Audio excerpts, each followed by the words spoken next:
is Radio 3000, our music, your memories. Welcome to the third and final hour of Rise with me, Gear a little bit.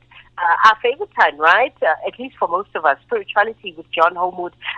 John is a life coach. He's a teacher. He's got a passion for sharing the wisdom he's learned, years of self-reflection, of study, of life lessons. And it sounds to me like has read every spiritual master, about every spiritual master there is out there. And he shares himself and his time with us every Sunday to teach us.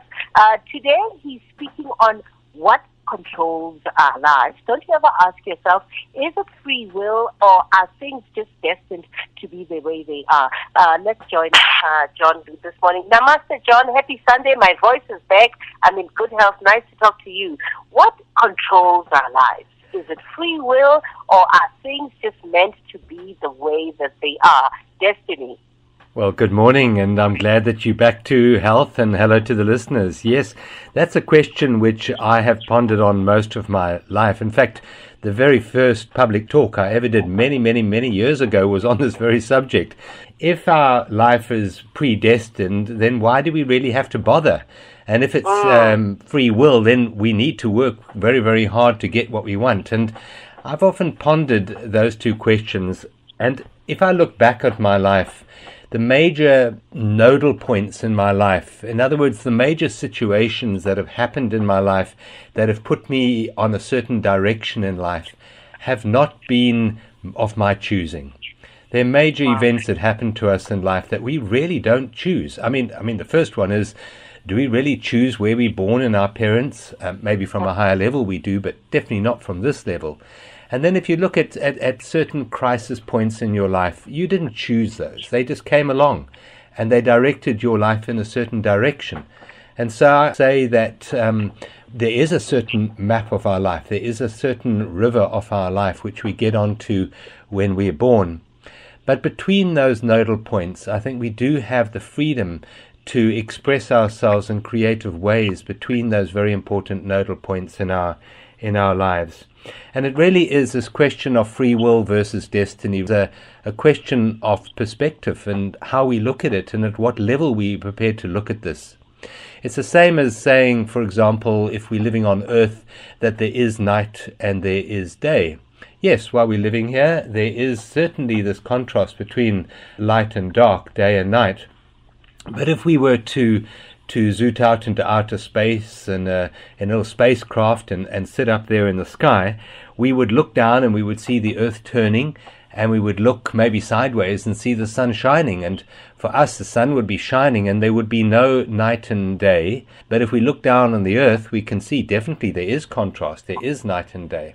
So it really depends on your level of perspective as to how you see the truth. Because in fact, yes, we have freedom and yes, we have destiny, and they both work together. Now, the mind does not like that paradox. The mind loves clarity. But in fact, all truth I've found in my life comes through embracing opposites. And I think by embracing the idea of complete freedom and the idea of the fact that there is a destiny for us, we can work both together from a higher level of perspective. And if we do that, I think we can be more balanced in our living of our lives, in the way we experience and enjoy life. It's rather like getting onto a train journey. And I think when we're born, we get onto a particular track or get into a certain river. And that river or that train has a certain destination. It will go through certain twists and certain turns on our life journey. But how we experience that river or how we experience that train trip is entirely in our hands. That's where we have absolute freedom. We can choose, the old adage is you sit in the train and you look out the window and you look at the mud and you complain about that mud, or you look up and you see the beautiful stars in the sky. And both of those perspectives will influence how you experience your journey. You can be on the train and pretend you're the train driver. You can be on the train and sit at the back and pretend you're the guardsman. And you can organize the train in a certain way, and you can organize your cabin in a certain way. Those you're all free to do. But you're on that train, and that train has a journey and has a destination. And there are certain people on that train trip with you that you will interact with.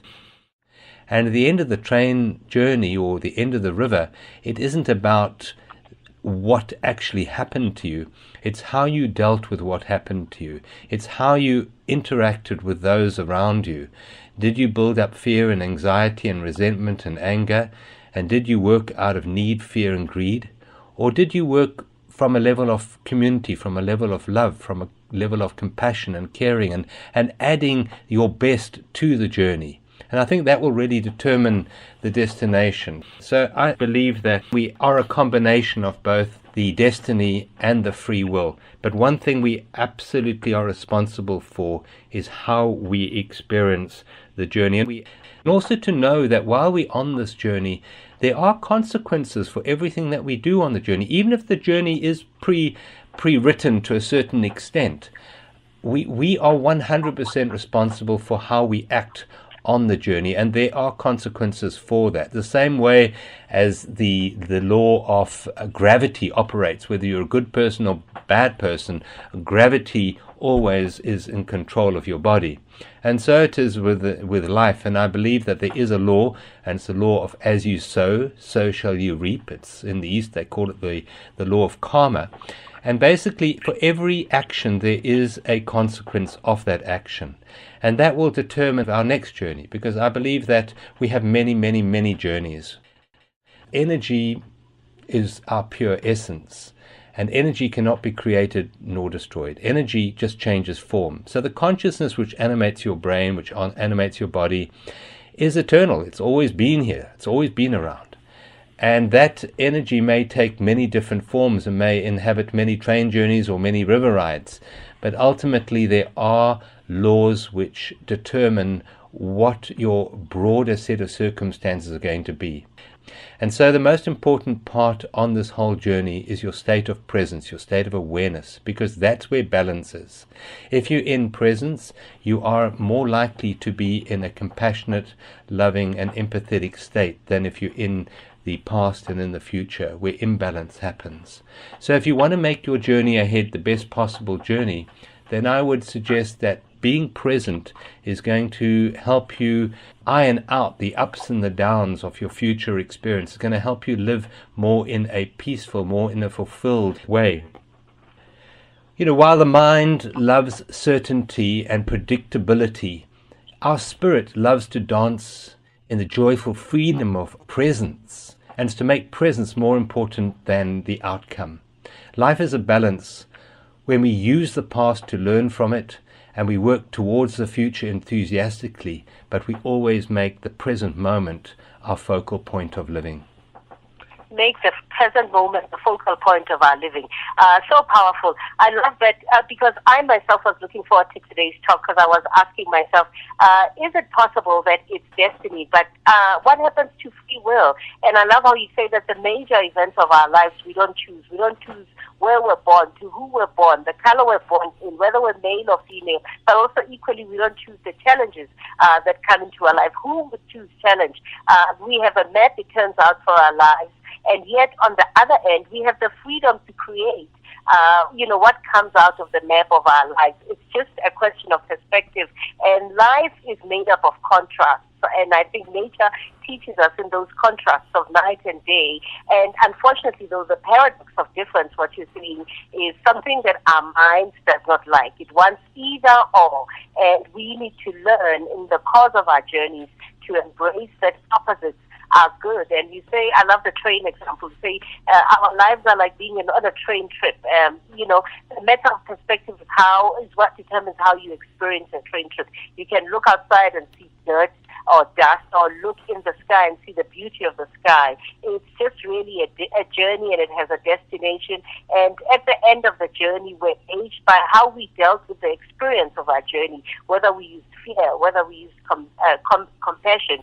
How did we experience the journey? How did we act in the course of the journey? And every part of the journey, though, has consequences. As you say, as you sow, so you shall reap. Every action has consequence. And our energy will never change or dissipate or change form. It just changes form, you said. And our state should always be about being present and being aware so that we can be responsible for every part of our journey. You're a great teacher, John. You're a fantastic teacher. Thank you. Yes, the amount of presence we bring in frees us to make real conscious choices. If you're so caught up in your story, you're not really free to make conscious choices. But when you're present, then you are operating what's called the prefrontal lobe. And you are consciously aware of what's happening, so you can choose and choose a new destiny for yourself. Fantastic. I forgot to say, where can people find you? Well, I have a website, johnhomewood.net. That's johnhomewood.net. And I'm also on Facebook. They can connect with me at johnhomewood7 at Facebook. And I'm going to put a synopsis of this morning's talk up on my blog on my website. And obviously there's a lot more that I can share on the subject, and I will do so on the blog. Thank you, John. Have a lovely week. Thank you. You too. Bless you. Bye-bye.